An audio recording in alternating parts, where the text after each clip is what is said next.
And now this morning, we're learning the Trump administration released a sanctuary warning list. And some cities in San Diego County were put on notice. CBS 8's Chris Groh live downtown with details on the cities that made the list and this new goal for the Trump administration as well. Chris.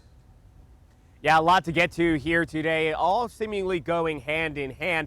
So let's start with that list that the Department of Homeland Security put out, putting out hundreds, I should say, jurisdictions across the country they believe are, quote, sanctuary cities and in violation of federal immigration law. Now, here locally, we have the entire county of San Diego. So the Board of Supervisors, if you remember, they're the ones who set laws in place, policies, and so forth.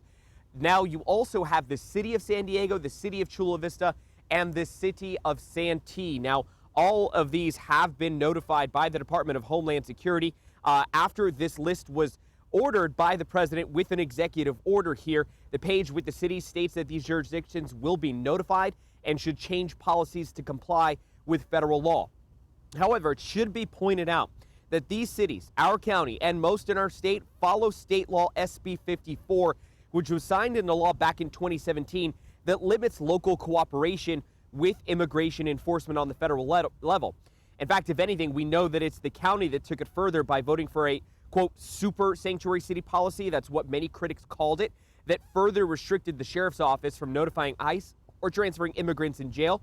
Those were policies that were allowed even under SB 54, but Sheriff Kelly Martinez has maintained that she will follow state law, which allows for what the county tried to stop. All that being said, they're the ones who, if anything, have further gone down that super sanctuary beyond SB 54, but many of these cities simply follow SB 54. It's not clear why there aren't more cities from Southern California, from our region, that are not listed under this. Now, this, though, is coming at a time when the Trump administration officials are asking for 3,000 ICE arrests a day.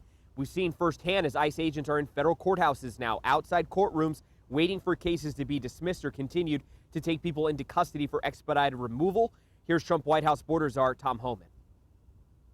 We lifted the whole central location policy. ICE was the only law enforcement agency that had a policy: you can't arrest somebody at a courthouse, you can't arrest somebody at a medical center, you can't arrest somebody at a church. And look, there's no sanctuary for a public safety threat or national security threat. Now, I've reached out to every jurisdiction that's on this list, including each of the county board of supervisors, each one of the supervisors. What we'll have to wait to see what they say back again at 6 o'clock in the morning. As for what could happen to these jurisdictions, both the threat of legal action as well as federal funding being withheld.